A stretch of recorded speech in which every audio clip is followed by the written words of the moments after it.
जी बिस्मिल्लाहिर्रहमानिर्रहीम। पाकिस्तान में आईएमएफ को इस वक्त एक हवा की शक्ल दिखाई गई है और ये बोला गया कि शायद आईएमएफ के साथ पीटीआई ने कोई ऐसी चीज़ कर दी कि शायद माजी में उसकी मिसाल नहीं मिलती। तो मैं आपको सबसे पहले बताना चाहता हूँ कि पाकिस्तान अब तक 24 प्रोग्राम आईएमएफ के दे चुका है। पहला प्रोग्राम 1958 में दिया था। 1958 से फास्ट फॉरवर्ड 1988। मैं 1988 का जिक्र इसलिए करना चाहता हूँ कि 1988 से पीएमएलएन और पीपीपी ने बाकायदा तौर पे जो है अपनी हुकूमतें बनाई।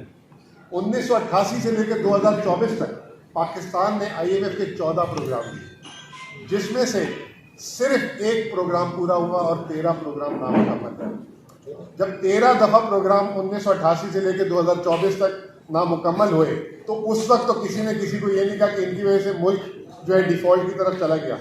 नंबर एक, उन 14 प्रोग्रामों में 12 प्रोग्राम जो है पीएमएलएन और पीपीपी ने दिए। उन 12 प्रोग्रामों में सिर्फ एक प्रोग्राम पीएमएलएन ने मुकम्मल किया। पाकिस्तान की तारीख का सबसे बड़ा प्रोग्राम पीपीपी ने लिया 2008 में $10 अरब का और उसको भी नामुकम्मल किया। फिर उसके बाद दूसरा बड़ा आईएमएफ का प्रोग्राम पाकिस्तान की तारीख में लिया पीएमएलएन ने 2013 में $6.5 अरब का। पीटीआई जब 2018 में आई तो हमें ताने दिए गए कि इन्होंने पहले दिन से आईएमएफ का प्रोग्राम क्यों नहीं लिया। इमरान खान ने उस वक्त 10 महीने नेगोशिएट करके आलमी दुनिया से $10 अरब लेकर आए, चीन से, सऊदी अरब से, यूएई से। उसके बाद आईएमएफ की कंडीशन को नरम कराया और फिर जाके आईएमएफ का प्रोग्राम किया। इमरान खान का प्रोग्राम भी $6.5 अरब का था और उसमें से इमरान खान ने आधी रकम भी नहीं ली।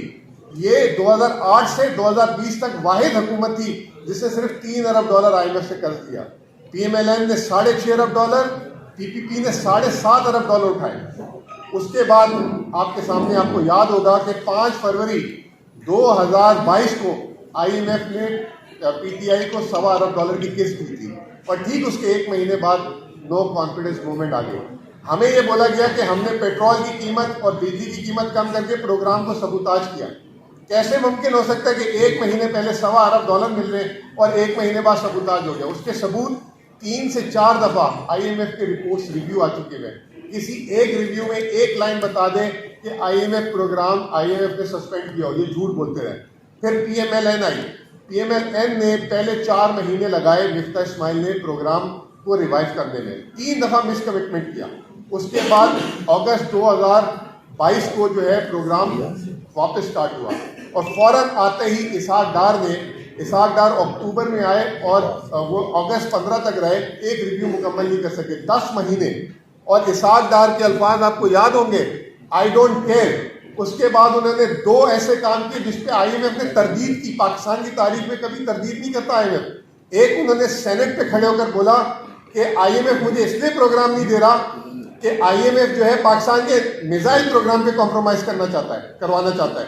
आईएमएफ ने लेटर लिखा, तरदीद की।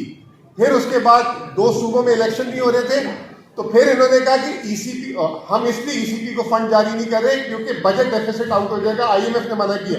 आईएमएफ ने फिर आके बोला कि ऐसा कुछ नहीं है।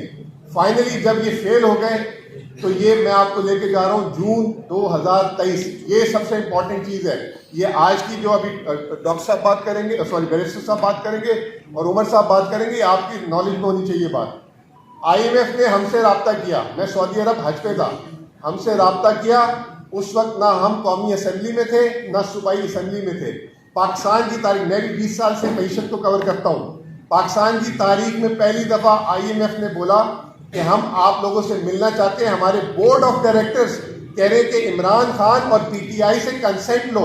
अगर पाकिस्तान को 9 माह का प्रोग्राम देना है तो इमरान खान की कंसेंट होगी तो प्रोग्राम दिया जाएगा। जमान पार्क में मीटिंग हुई जिसमें उमर भाई भी थे, शाह महमूद कुरैशी साहब भी थे और शौकत तरीन साहब भी थे। 1.25 घंटे की मीटिंग में आईएमएफ से पूछा कि आप ये प्रोग्राम क्यों देना चाहते हैं। उन्होंने कहा कि पाकिस्तान को अगर हमने इस वक्त प्रोग्राम नहीं दिया तो पाकिस्तान दिवालिया हो जाएगा। तो खान साहब ने कहा तो दे दें। उन्होंने कहा हमारे बोर्ड ऑफ डायरेक्टर्स की गाइडलाइंस है कि पीटीआई की कंसेंट लें। अगर पीटीआई की कंसेंट नहीं होगी तो ये प्रोग्राम नहीं होगा। उस वक्त खान साहब पॉलिटिकली 200 मुकदमे हो चुके थे, बहुत चीज़ें हो चुकी थी। उन्होंने उसको साइड पे रखा, प्रोग्राम की कंसेंट दी। खान साहब ने पूछा कि ये प्रोग्राम है क्या। उन्होंने कहा 9 महीने का प्रोग्राम है 3 हिस्सों में। पहला हिस्सा पीडीएम, दूसरा हिस्सा केयर टेकर, तीसरा हिस्सा नई गवर्नमेंट जब केयर टेकर आएगी, सॉरी नई गवर्नमेंट आएगी, उसको हम किस देंगे। खान साहब ने उसके जवाब में बोला कि क्या गारंटी है कि इलेक्शन हो जाएंगे। उस वक्त नवंबर में इलेक्शन होने थे। IMF ने कहा कि नवंबर में हमें हुकूमत ने कहा कि इलेक्शन होंगे। IMF खान साहब ने कहा कि can you guarantee free fair and timely election.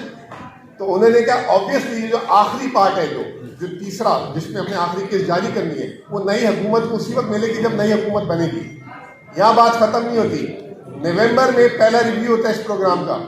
पहला रिव्यू होता है IMF पाकिस्तान आती है 2 नवंबर को। 4 या 5 नवंबर को, ये शायद आप लोगों के लिए आज पहली दफा बात नहीं मैं कर रहा हूँ, 4 या 5 नवंबर को IMF ने फिर PTI से रब्ता किया और बोला कि IMF के बोर्ड ऑफ डायरेक्टर्स की रिक्वायरमेंट है आप लोगों से मिलने की।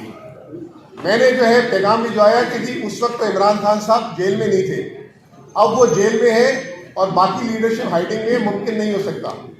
उन्होंने 15 नवंबर को रिव्यू मुकम्मल किया, जिसकी किस 7 दिसंबर को जारी होनी थी, वो जारी नहीं हुई।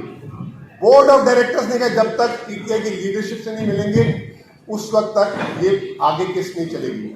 फिर हमारे बैरिस्टर साहब उनसे एक इनफॉर्मली मिले और ये भी शायद मीडिया में डिस्क्लोज हुई होगी बात। उसके बाद 11 जनवरी को किस जारी हुई। अगर ये PTI जून में ताउन ना करता उस वक्त इमरान खान साहब और दिसंबर में ये ना मिलते तो ये प्रोग्राम को सपोर्ट नहीं मिलती। अब रहा आखिरी हिस्सा जो बहुत ही इंपॉर्टेंट है, जो सारे लेटर की बुनियाद है, कि उन्होंने ये कहा था कि जब मैंडेटेड गवर्नमेंट आएगी तो उसको जो है हम अलाउ करेंगे, उसके साथ हम नेगोशिएट करेंगे। अब हमें यहाँ लगता है कि जो ये सारा कुछ अभी उमर भाई बताएंगे कि इलेक्शन और आप लोगों से भी ढकी छुपी बात की है, वो बात हमने IMF को रिमाइंड करानी है। आखिरी में सिर्फ मैं आपको सिर्फ मूडीज जो पाकिस्तान की रेटिंग एजेंसी पाकिस्तान की रेटिंग करता है, वो क्या कह रहा है कल, उसके सिर्फ आप 2 जुमले सुन लें, फिर उसके बाद मैं उमर भाई आपको हैंड ओवर करूंगा।